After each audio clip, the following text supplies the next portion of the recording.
Can everyone hear me okay now? Good. Okay. So as I said, my question's around related to the conflict of interest discussion. And just to put on the record again, I have declared it to the committee, but I'll say it again here publicly. I do know Mr Shields professionally. I've worked with him on a number of major projects previously, probably going back 10, 20 years ago, including the railway project and the impacts project. So I just declared that. I certainly don't believe it's a conflict of interest in my assessment of this, but openness and transparency, I think we're all into that at the moment. So, Mr Shields, there's just a couple of issues, and I know it's in your submission, so I'm probably going to get you to repeat some of the stuff that's in your submission out here. I think for the average punter, trying to understand the relationship between the Australasia Railway Corporation and the Darwin Waterfront Corporation could be a bit confusing. Because, correct me if I'm wrong, the Australasia Railway Corporation is a joint body with the Northern Territory and the South Australian Government. And from what I recall, I think at the moment it's got 2 Northern Territory reps and 2 South Australian reps. Is that correct? Yes, that's correct. That's correct. So it's a joint body to administer the concession deed of the railway project, from what I recall. That's correct. The Darwin Waterfront Corporation is a totally separate Northern Territory body, correct? And it's looking after the Darwin Waterfront. So we have a situation where there is some sharing of staffing, probably I think around expertise and so on, and probably efficiencies in some ways. Can you just explain how that happened, but also that the approval for that is recruitment was approved by both boards or something? Yeah. So because it's the boards that actually have the decision making here. Am I correct? Yes, that's right. So thank you for the question, Member for Karama, and certainly I acknowledge our time working together on the railway project and other projects as well. So the co-location, I guess, of the Australasia Railway Corporation with the Waterfront goes back quite some time. So the Railway Corporation was established in 2000, but well before the Darwin Waterfront Corporation. The Darwin Waterfront Corporation was established in 2006. Prior to that, there was a project team working on the project to get the waterfront project up and running, and it was co-located with ARC. So right back at the start, there was a share of office space and resources, and staff helped each other to make something work. When the railway, which as you said, corporation was established, it has it has to have at least 2 members from South Australia, at least 2 from the Northern Territory, and a CEO that's appointed by the corporation on the recommendation of the Northern Territory and South Australian members. So there's sort of 5.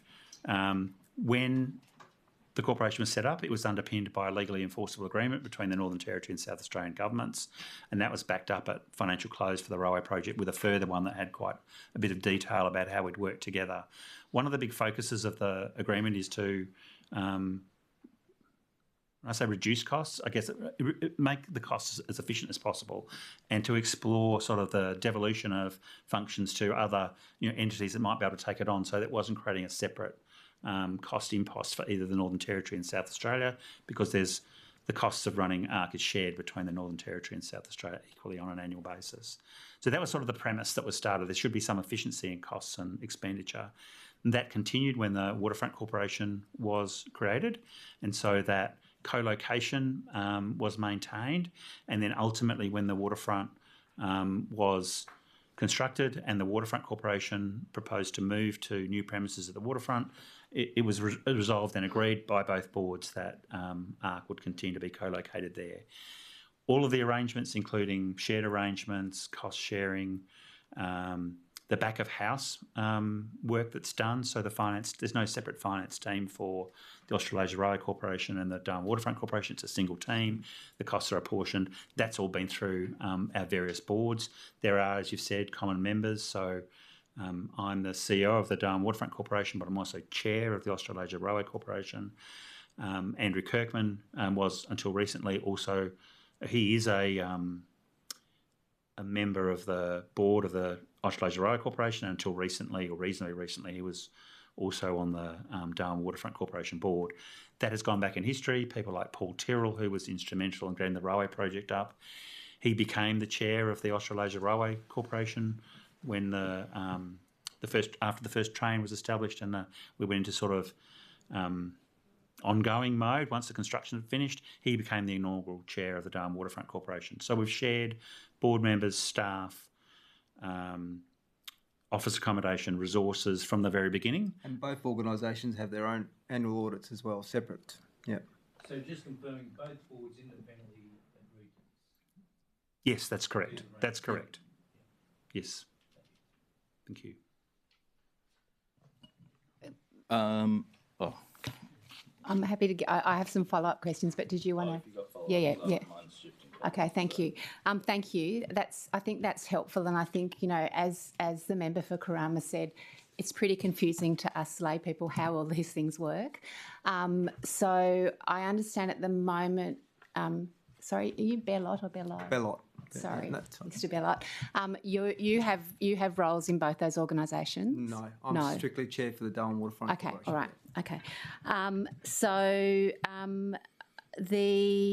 In terms of how decisions are made about cost sharing between the two, and I know you put in quite a lot of detail in your submission about percentages and things. How is that worked out? How do what's the process for that, and is that publicly available? You may have the same answer to the second part of that question. Yeah. Should be in the annual audits, but yeah. Member for Johnson, I'm happy to provide a bit of colour around that. So our financial controller makes that assessment of the percentages, and then that is agreed by both organisations. And perhaps going to the second part of your question, how we can provide reassurance to the public. One of the things that this review has done has made us kind of have a very close review of the annual reports of both organisations, and I think there is the potential to perhaps improve the understanding of the public about how these arrangements work. So there's two things that have come out of, I think, our review of the financial statements.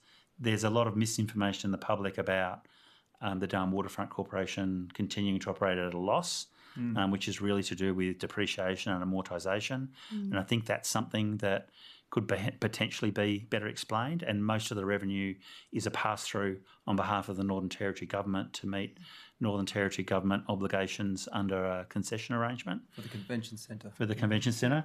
And we have started a discussion with the Auditor-General about how that might be better presented in the financial statements. But I think, again, another topic that we could perhaps explain in a bit more detail in both annual reports is that sharing arrangement and how it originated and why it creates efficiencies for both parties, because for both the Darwin Waterfront Corporation and the Australasia Railway Corporation, to have the equivalent setup would cost much more if it was done separately than by having the efficiencies of having combination. So, I mean, could you just step us through what is the process of moving funds between those two organisations? Like, I noticed that, you talked about money being transferred from one to the other in terms of employment for someone. Like, who makes those decisions? What are the delegations? How does that happen? Sure. So it's a kind of technical financial accounting thing. The way it actually happens, it's called an LTF, which I think is a ledger transfer. Yes. Can you explain to? I didn't know that word. What does that mean? So what it means, I think, in practice, and I'm not the financial controller, but I think I can tell you my understanding of how this works. It means, for example, in respect of our deputy CEO's salary, that's paid by one entity. And in fact, all of the shared costs are paid for by the Darwin Waterfront Corporation. So the Darwin Waterfront Corporation pays all of his salary, it pays all of the salaries for our back of house, and it pays for the rent, it pays for the stationery and for both entities. All of those things because we're in a shared. So there's kind of one account that's paid for everything, and then there's this LTF, which is sort of ledger transfer, which once they're all paid by one entity, we go, well, a certain percentage of that is attributable to another entity, the Australasia Railway Corporation. So a ledger transfer happens that simply shows the amount of money attributable to the Australasia Railway Corporation transferring across into the financial books of that corporation. All of that is subject to audit. It's a very routine matter that doesn't just happen between corporations. Between departments. But happens between government departments all the time, when they might share the costs of doing something, or, there's a temporary use of one entity's facility or staff rather than move all the staff into the new entity and move them back, Sure. there's like a temporary transfer. It's a pretty routine ledger transfer that's all subject to the normal annual audit. And is there transparency around it? Like, is that reflected in the annual reports? What is reflected in the annual reports is the expenditure that's apportioned to each entity. So you'll see that in the Darwin Waterfront Corporation's annual audit, you'll see what our expenditure on the Darwin Waterfront Corporation is. In the Australasia Railway Corporation annual audit, you'll see the expenditure attributable to the Australasia Railway Corporation. As I mentioned before, one of the things that I think this inquiry has probably done for us is to say that we might be able to explain that a little bit better about why there's this co-location, how it happens. Okay, thank you. Thanks, gents. I'm going to ask some pretty pointed questions now to make sure we cover off on the terms of reference. So I'm going to directly address the Leader of the Opposition's comments in Hansard made on Wednesday, 21st of May 2025, and I'll ask you the direct questions. So this is specifically relating to Mr. Sam Burke, and I'll ask the first one, the alleged creation of a made-up part-time job, reportedly unadvertised. And going through the other submissions, it seems we've received information that, and if you can correct me, so the position was Executive Director, Major Projects, is that correct? Yep. Strategic Infrastructure and Projects within the Department of Trade, Business and Innovation. Yeah. Now, we've been advised that that position was established in August 2015. When did Mr. Sam Burke go into that position?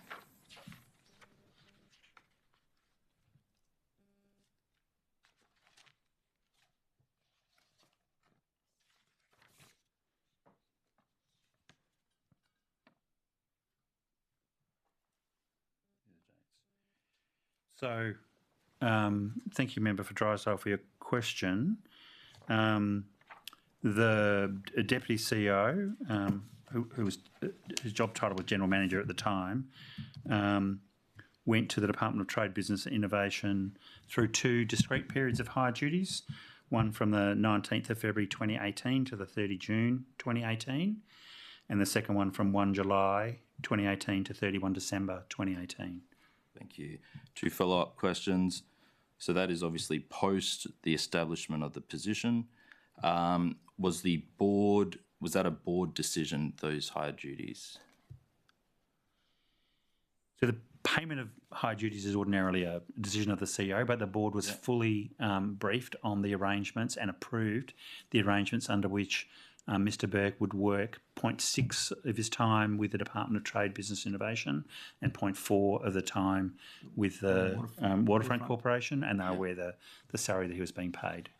We've also been advised at the time the Minister was made aware. Is that correct? Do you share that same view? Yes. Thank you, Member for Drysdale. Two ministers were advised. So the then Chief Minister, Minister Gunner, who was the Portfolio Minister for the Major Projects Portfolio of the Department of Trade, Business and Innovation, was advised of it by that department. And we, the Darwin Waterfront Corporation, advised Lauren Moss, who was the then Minister for Tourism and Culture. Thank you. I note in your opening statement you addressed the $60,000 salary increase and, the $60,000 in higher duties. The alleged. Yeah, the alleged. And you gave the correct figure, which I did write down, $42,411.07. Yep. That's across correct. 2 roles, just over 2 years. Yeah. And they were done they weren't all done together. So that's under the 6 months.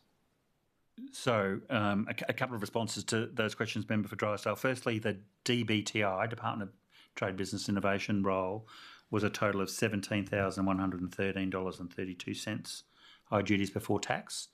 That was in 2 periods of HDA. One was 19 February 2018 to 30 June 2018. That's less than 6 months. and whilst this is a consideration of the department, our understanding is that the department fully intended to advertise the role towards the end of that 6-month period and then fill it on an ongoing basis at that time, but that during that 5 and a bit months of HDA, the department started to undergo a bit of a restructure. They took on some additional responsibilities with the jobs plan, which was then a government priority, and so that restructure meant that they weren't ready to fill permanently the role at the end of June in 2018, and they offered Mr Burke a further opportunity of a new period of HDA for 6 months from 1 July 2018 to 31 December 2018. So both periods of HDA did not exceed 6 months. Sorry, Chair, I'll just make the other following sort of in terms of the 42,411.07 so that it was verified by the Department of Corporate and Digital Development, calculated using payrolls records covering 551 working days across DTPI and ARC roles, as detailed in the attachment B of our submission. So that would also, allegation B being high duties allowance allegedly continued for up to 6 years, long after the temporary role ended. That's vehemently false. Yeah. Yes. Member for Fanny Bay. Thank you. Thanks. Quick question, just to the best of your knowledge, is this a common practice across government agencies to do this kind of sharing arrangement and HDA practice? Yes, I have a bit of an understanding. I wouldn't say it's routinely commonplace, but it's not unusual. So we're in a situation with Mr Burke in that there wasn't an obvious successor to take on all of the role while he was away, and so an arrangement was negotiated with the CEO of the Department of Trade, Business and Infrastructure that would see the job split, the 60-40.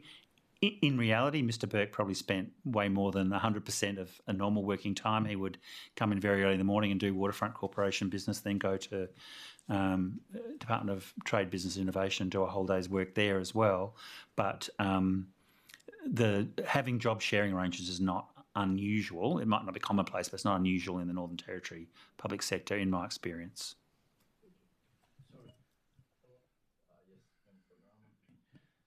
Thank you, Chair. So just going back to the terms of reference, the high duties allowance allegedly continued for up to 6 years, long after a temporary role ended. I noticed in the submission, so I'll just quote from it. Following ARC Board approval in late 2018 to delegate the functions of the ARC CEO to the Deputy CEO of DWC, a period of higher duties commenced for the period 1 January 2019 to 28 June 2019, about 5 months, I think. This followed by further periods of higher duties, 29th of June 2019 to 30th of September, which is about 3 months, I think. 1st of October 2019 to 31 of March 2020, another 5 months, and then 1 April to 5 April, 4 days. So I just want to, were those periods of higher duties, were they approved by the CEO or by the boards, or what's the go in terms of approval process? Thank you for the question, Member for Karama. And there is a bit of a history to the sort of multiple periods of HDA there. It came about because the then CEO of the Australasia Railway Corporation, Mr Brendan Lawson, a former colleague of both of ours, he, in preparation for retirement, was planning to do a bit more travel and be away for extended periods. Being a very small office, he was the one person working on ARC matters the whole of the time. He needed someone as a backup to sort of fulfil his role. So before, as Mr Burke went on to higher duties allowance, he effectively shadowed Mr Lawson for a period of time, got to know the board and its business, attended some board meetings, and the board was comfortable and did approve him to act in periods of Mr Lawson's absence. Around all that time, as you'll recall, COVID started, and I think that played havoc a little bit with Mr Lawson's timeframe for both travel and deciding when to retire, which necessitated a couple of extra discrete periods of higher duties allowance to cater for that. Ultimately, Mr Burke was appointed properly as CEO under the Australasia Railway Corporation Act, which required both the Northern Territory and South Australian ministers to recommend the appointment. It was approved by the board, and I executed the instrument. I do note that some of the periods seem to be contiguous. One goes for 3 months and then followed by 5 months and so on. But it does state that because none of the periods of high duties exceeded 6 months, they were not required under NT. Yeah. Tell me, was the relevant minister aware of these, or do you know, or were they involved in these discussions or approvals? I'm not too sure. I might just ask a question. It is a number of years ago, member for Karama, so I can't recall if the minister was actually consulted. Right. I do know that the CEO of the department that had responsibility overall for ARC, the infrastructure department, was well aware of the arrangement. So there is some sort of oversight on it. Yes. Thank you. All right, thank you. Is it on this topic? Yeah, follow-up. Is it a follow-up? Yeah, cool. This one. Just around the DCEO role. So he was in higher duties for a period of around 2 years, as we can see here. Rather than re-evaluating, why didn't you guys make it permanent at that level, sooner? So, look, thank you for the question, member for Arafura. Happy? First up, there were two completely separate jobs he acted in over that 2 year period. So one was the Department of Trade, Business and Infrastructure. And as I said, they originally thought they'd advertise in that first period of 6 months. There was a restructure in the department, so they extended it for another 6 months. Then they did advertise it on an ongoing basis. Mr Burke elected not to apply for it at that stage, so he came back to the Darwin Waterfront. So that's one discrete period of one discrete role of HDA, and I think that explains why that continued. With the Australasia Railway Corporation CEO role, which is the second role involving HDA, as I just mentioned in response to the question from the member for Karama, that was essentially the timing of that was due to the desire of the then CEO to take some periods of extended leave to plan his retirement. There were some interruptions due to COVID. That meant he wasn't able to travel necessarily when he intended to travel, and also I think he may well have, postponed his retirement decision for a period. That explains why there were a number of separate HDA periods in that case. And in regards to earlier, last year to 24 and his contract obviously going permanently to ECO2. Can you talk through the process of that, and was it advertised? Sure. Again, thank you for the question, member for Arafura. So, as we've sort of discussed up to now, there are slightly different arrangements for the two different corporations. So, for Mr Burke's role with the Darwin Waterfront Corporation, it was an ECO1 position that had been through a job evaluation, had been publicly advertised. Mr Burke, sat through an interview. I wasn't part of the corporation at that point, but he was appointed to the role following that interview process. The additional role that he took on in 2019 and 2020 with the Australasia Railway Corporation is a slightly different role. It's not a staff role as such. It's more a statutory role established under the Australasia Railway Corporation Act. And so, whilst the Australasia Railway Corporation Act isn't subject to the Public Sector Employment and Management Act, we do generally follow the processes, and so we would generally follow those processes for an ongoing appointment. But even if PSEMA, or the Public Sector Employment Act, applied to the Australasia Railway Corporation, it wouldn't apply to statutory appointments like the CEO, like the board members. It wouldn't apply to other NTG boards that regularly adopt PSEMA. They're all a different process where most board members are appointed by ministers. The South Australian nominees for the Australasia Railway Corporation are appointed on nomination by a South Australian minister, approved by a Northern Territory minister, but they're statutory processes. So we don't create a job description that then goes through an evaluation process and advertise. There's a different process there. So what the Darwin Waterfront Corporation did when Mr Burke took on that additional statutory role, in addition to his previously advertised and applied for role was create a sort of a hybrid position, which was at a ECO2 level. But there was no requirement to advertise, no requirement to go through the job evaluation system because of that statutory nature of the CEO's role.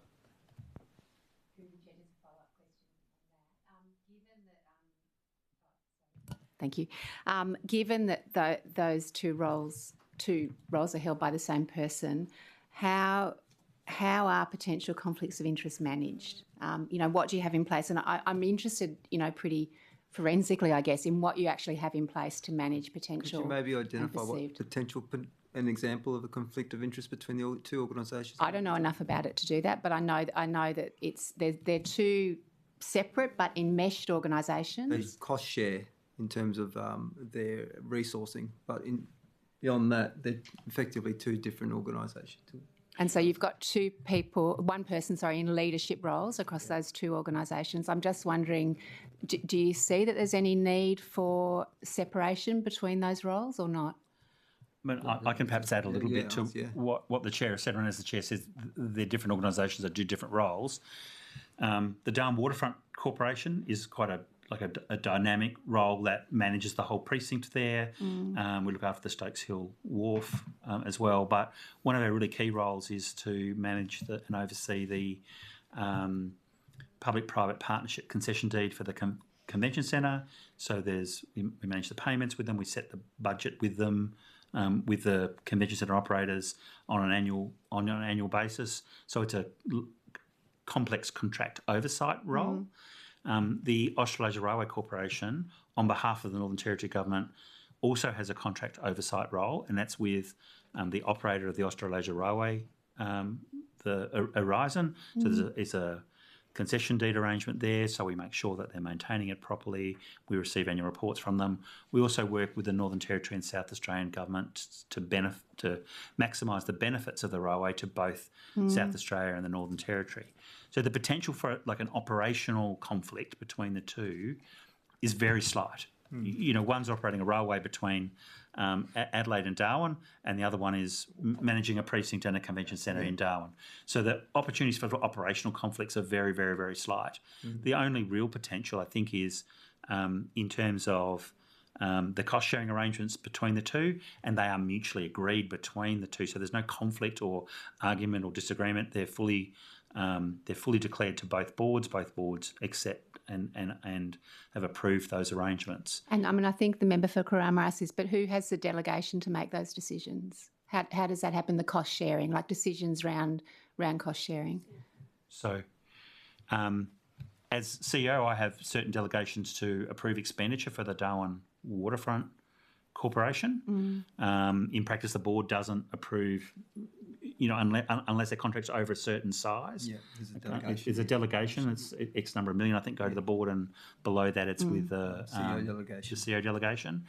But in practice, a detailed budget is provided to the Corporation Board on an annual basis and approved, and I make expenditure decisions within that budget allocation, and if it's going to significantly go outside that, I would go back to the board. The Australasia Railway Corporation is a much smaller entity, and it does have that South Australian contingent as well. So our board is more actively briefed on the detail, I suppose, of the financial arrangements between the corporation and Darwin Waterfront Corporation. Annual budgets are approved, and South Australia and Northern Territory governments each make a financial contribution to meet the costs. So I guess, to be clear, it sounds like you don't see any need for there to be anything formal in place to protect against any actual perceived conflicts of interest when someone's holding those two roles across both those corporations. Yes, that's right. I think Mayor for Johnston, as I mentioned before, there have been cross appointments between the two organisations from the very beginning. Paul Tyrrell was on the board of both. Mr. Lawson, the previous CEO of the Australasia Railway Corporation, also had a role as a project administrator with the Darwin Waterfront Corporation at some time. So it is something that has happened for some time now. I recognise that's not necessarily a reason to say that there's good governance or anything like that, but it is fully detailed and approved. I suppose the normal conflict of interest requirements apply at every stage to everything. So if there ever was going to be an issue that came up before either or both boards that could give rise to a conflict, then both conflict of interests requirements would kick in, requiring those impacted to declare the conflicts of interest. There'd be board discussions about how best to address those. They would be documented and that information provided to the auditor.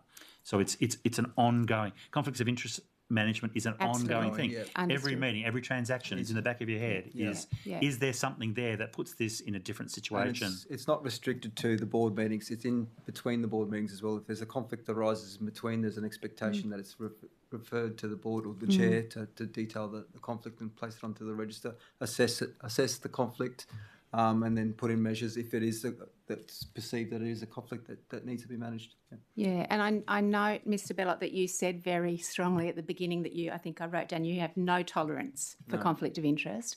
And I'm interested in, you're relatively new to the role, whether there's anything that you consider needs to change or could change. I took on board what you were saying earlier about perhaps communicating more clearly, or Mr. Shields, about through the annual report. So that's something in response to public concern. Is there anything, and this is something in the public space that's of concern, is there anything that you can Well, think Member of? for Johnson, the process that as per when I've started with the board is similar to other boards that I've been on. So in terms of the standards in the ongoing register is continually there. To be quite honest, we've been a bit distracted since I've got onto the board. We've not had a lot of time to sort of bed down and sort of look into those other elements because we've been sort of managing others, as you could appreciate, in terms of this started effectively as soon as I got onto the board. So if given the opportunity, certainly would have to look to have a review. Happily to bring in an external review for independence. That's certainly not, well, be my sort of my view on it there. But just welcome the opportunity, Member for Johnson. Okay, thank you. All right, and I'll follow up just on some of that. So coming to back to the terms of reference, C, claims of funds being moved between Darwin Waterfront Corporation and Austral Rail Corporation and their appropriateness. So I think you've given detailed responses in that. Am I correct in understanding, I think you said both boards would be are aware, and that includes, so that means also we would have counterparts in South Australia that would be aware. And individually audited too. Yeah, and that's correct, Member for Drysdale. Both boards get annual detailed budgets, including cost sharing, approved by both boards. And is that cost sharing arrangement, is that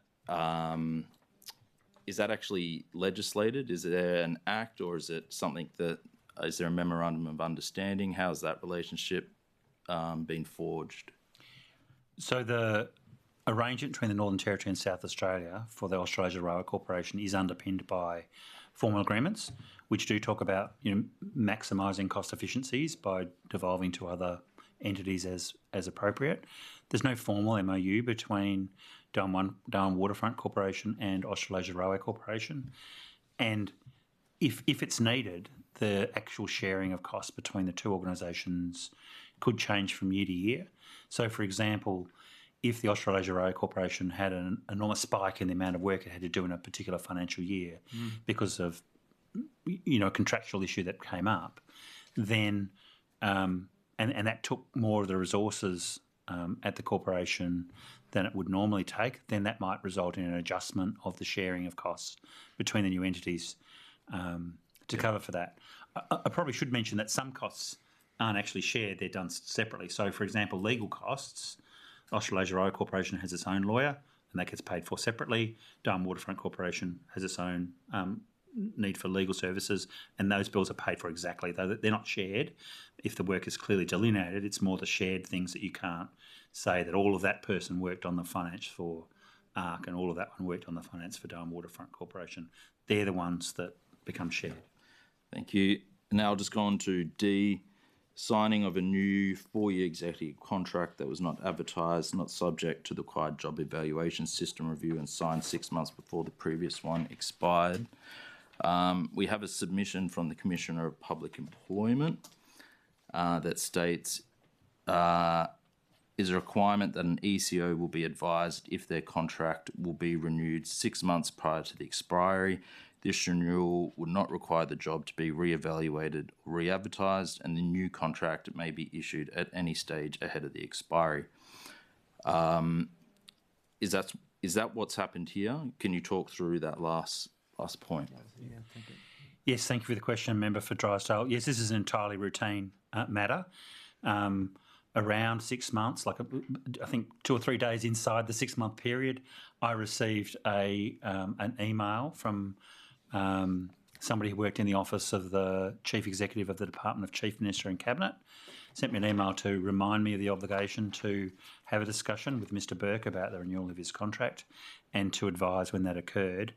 I think within a day or so of that, Mr Burke and I sat down in accordance with the contract 6 months out before the expiry to have a discussion both about whether the corporation wished to renew his contract and whether Mr Burke sought to have his contract renewed.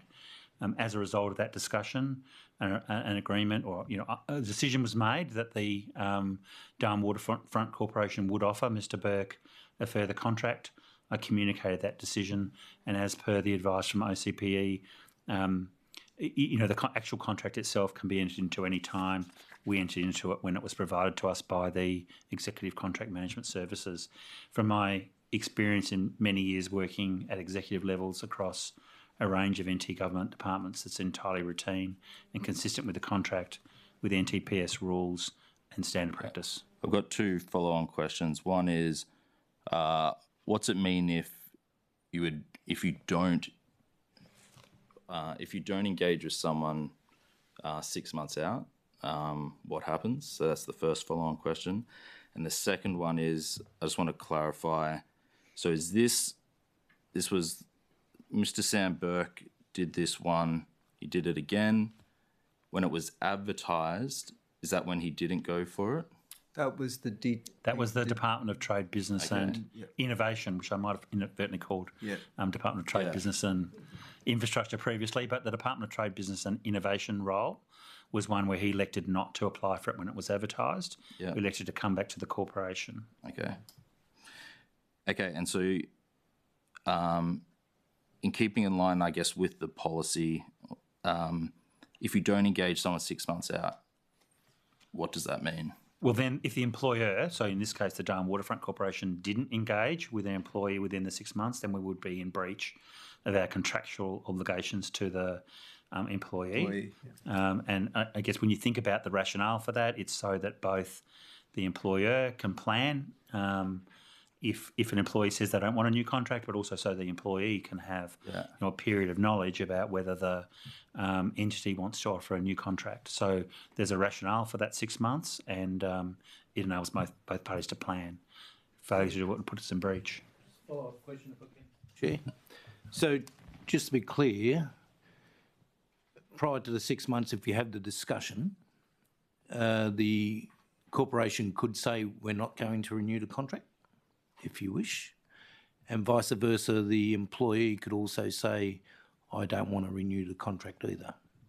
But if you go within the 6 months, or getting closer, then you're in breach of not giving sufficient notice. Is that correct?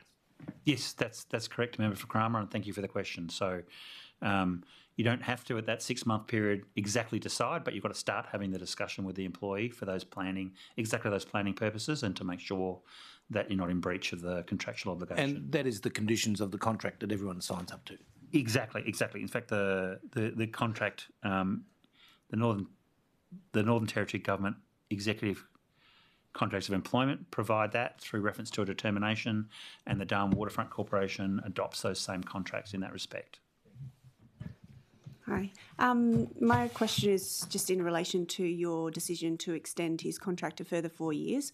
Can I just ask quickly, what were your considerations in coming to that conclusion of deciding to extend for another 4 years? Did you have a think about the performance indicators and stuff? And can you just explain how you came to that decision to offer another 4 years? Yes, thank you, Member for Vanny Bay. These are 2 fairly main elements to that. Firstly, is there an ongoing need for the role? Clearly, in this case, there is. The Waterfront Corporation continues to operate, and we continue to oversight the contractual arrangements with the Convention Centre. We continue to manage Stokes Hill Wharf and the whole of the precinct. So there's an ongoing need for that role to be filled. and then I gave consideration to Mr. Burke's performance in the role, his compliance with the expectations of him over the prior periods, and I concluded that that he had been an exemplary member of staff and that he would be an ideal candidate for a renewal of that contract at the same level for a further period of 4 years. And that's been my observations to his performance since I've started too, member for Fanny Bay. Thank you. So there was no performance management issues in the 4-year period prior to give any reason for concern for a continuation of contract? No, member for Fanny Bay, in the 7 or so years I've been CEO of the Darwin Waterfront Corporation, there have never been any performance management issues with Mr. Burke. In fact, his performance has always been excellent. Yeah. Can I just ask a follow-up question? And just to, from my perspective, we're here talking about systemic issues, and I think that's what's really important in terms of how these issues are managed within our public institutions. But in relation to this particular issue, I just wondered what the and I may not be understanding this properly, but what was the basis for deciding that position would now be an ECO2, given that it doesn't sound like there was any formal evaluation process, which will be normal public sector process? Thank you for the question, Member for Johnston. So the contract renewal that's referred to in terms of reference D was a renewal of a contract that was already at the ECO2 level. Okay. So his previous 4-year contract was at the ECO2 level. This was simply a renewal of that. So there was no question of any job evaluation or anything like that at that point. Okay. So the higher duties were in relation to the DTPI and and which was for 6 to 6 month periods, and then there's the ongoing higher duties. Sorry, I've lost a bit of track. 11 months of DTPI, I think, across the 6 and a split, and then the balance was of the 251 days was under the ARC arrangement. So just to hopefully make it clear, because it can get a bit confusing with the different periods and what have you, Member for Johnson. So originally, back in 2016, before my time, Mr. Burke was appointed ECO1 following an advertised process with a formally assessed position. In 2019, he worked, 2018, he worked at the Department of Trade, Business and Innovation in those temporary transfers we've discussed before. On his return to the corporation, the opportunity arose with the Australasia Railway Corporation, which continued for a little less than a year, I think. From 20 June 2019 to 5 April, it goes right back to 1 January 2019 to 5 April 2020 in 4 discrete separate periods of higher duties. It was the conclusion of that period of higher duties that Mr. Burke was formally appointed as the CEO of the Australasia Railway Corporation, which was a statutory role. I think I explained this in the response to the member for Arafura's question a little while ago. So it was a statutory role, so that even if PACEMA did apply to ARC, it wouldn't apply to the appointment of the CEO because it was a statutory role. But once he received that statutory role, Mr. Burke then entered into a 4-year contract at ECO2 level to reflect the additional duties and responsibilities from the CEO of the Australasia Railway Corporation role. And it was that contract that expired, which gave rise to the renewal of contract at the same level that's discussed in terms of reference D. Okay. I know there's a lot of different movements in there. I appreciate that, Member for Johnston. I hope I've explained that reasonably clearly. Yeah. Just one little clarification. So the higher duties were paid for the DBTI position and then for the Railways Corporation position. And then when he was appointed full-time, when it was renewed, the 4-year contract, no more higher duties because he was on the ECO2. Is that correct? That's correct. Okay, thank you. All right. I'll put to last questions from the floor. I've got more. Hang on. Yeah. Do you have any more? I just coming back to. I just want to come back a bit to. I know I'm going on about conflict of interest a lot. Yeah. I will ask. We've spent a lot of time on the conflict of interest. I'll give you the question, but I just don't want it to get repetitive. Sure. Okay. Yeah. Well, hang on. I'll ask another question, which is in relation to. I think you mentioned in your report that you also undertook an independent audit as well as the external audit. Is that correct? In 20. No, I think we're looking to. There's reference, Member for Johnson, to having internal auditors appointed in the last Internal financial audit. year. Sorry, yeah. So in 2022-24, you commenced a program of internal audits. That's I correct. wonder whether that's something, whether any of that could be made publicly available. Member for Johnson, I've never considered that before. The internal audit is largely looking at processes and like improvements in how we would deal with critical incidents at the waterfront, for example. I mean, I would doubt that it'll be of any particular interest to the general public. It's more about how we can strengthen our processes, have more policies in place that detail how we should deal with things. You know, we do have critical incidents. You know, people fall off the wharf. There are people that might get injured, and obviously they're the sorts of things we want to make sure that the waterfront is the safest place it possibly can be, and that when incidents occur, that we're able to respond to them as quickly as possible. I can't think of anything that's covered in any of those internal audits that would be any particular interest. So they wouldn't be about financial matters or matters of that would be in the public interest. Member Johnson, if you could probably give an example, because we're sort of touching it a little bit in the. I'm happy to move on from that. Just one more follow-up question. I'm just in relation to the SEO2 job. How was in the 2020 when that was originally happened? How have you explained the process of that? You know, like. So when that was that, did that originally go through the public's what were public sector expectations?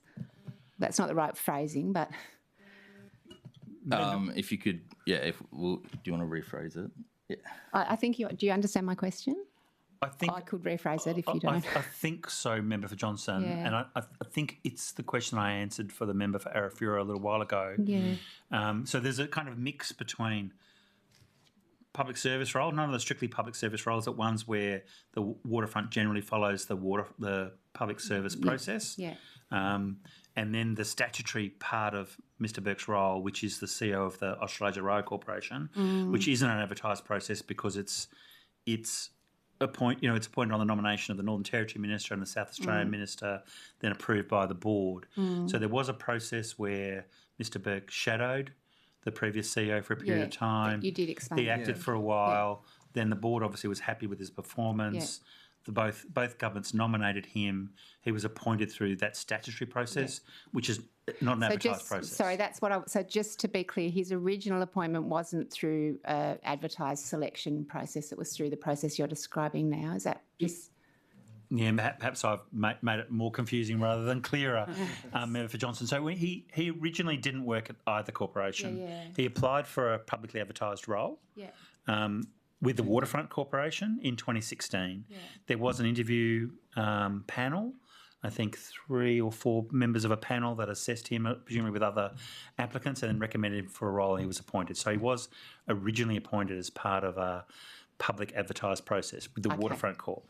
But it was some years later when the then CEO of the Australasia Rail Corporation, who was by then a part-time employee, started to think about retirement, started to think about how he might want to do some travel and take extended periods of leave, wondered how he might fill that vacancy, introduced Mr. Burke to the board, got board approval for the shadowing, which didn't cost anyone anything, then ultimately led to periods of HDA and his eventual appointment in the statutory role. And that was in in 2020. That's the 2020, I think 19 and 20. Thank you. That makes it clear. Thank you. And I will just clarify, there's a very good sequence of events provided in one of our submissions. There's a lot of detail. If anyone is wanting that further info. Thank you.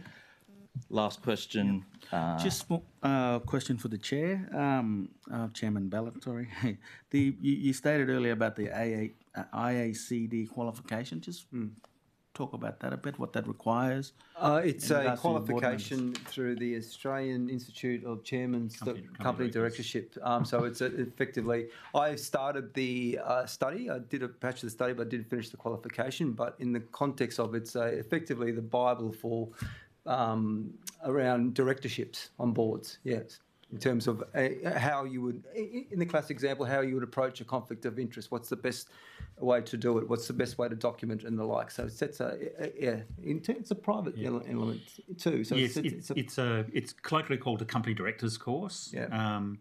And it's a quite intensive course with AICD that involves a range of different assessments, including a multiple choice exam, a written exam, and an assignment. So it involves 3 elements of different assessment, and it's got all the attributes of being a company director. So it's governance. There's a big focus on governance, conflicts of interest, things like that.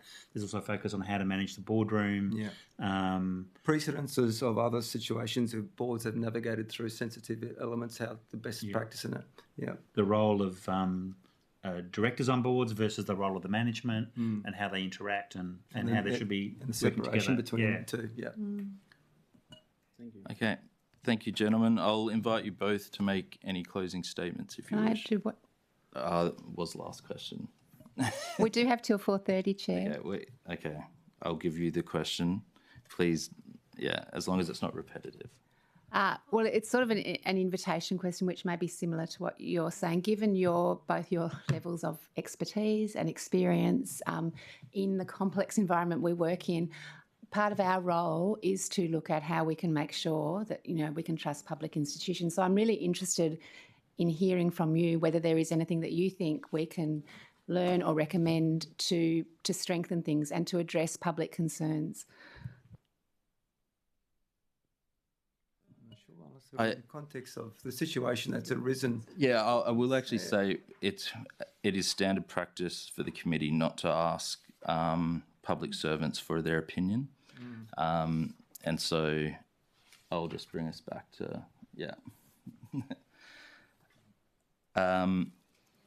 anything else? Yeah. Okay. Gentlemen, any closing statements? Probably not for me. I think I'll leave it at my opening remarks, Chair. I think it's been what I think I could describe this situation for the corporation. I think I will add some words, actually. It's been a very stressful, demoralising experience and we would like to see this. We're very keen to see our application, our submission rather, made online and put out there into the public because we need to show for the record what is the actual true facts of the situation. I'll probably leave it at that, Alistair, because if I keep talking, I'm going to get worked up. So I'll leave it at that. Mr. Shields? Nothing from me. Thank you, Chair. All right. Thank you, gentlemen. We thank both yourselves and your team for the substantial work. I'd also like to publicly thank all public servants who have assisted in putting together the submissions and this quite substantial information that was provided to the Public Accounts Committee. I'd like to thank my colleagues and peers as well. And the Secretariat, thank you for a huge amount of work they've done in the last week. I will now close this public briefing. Thank you. Thank you, Chair. Thank you, Committee.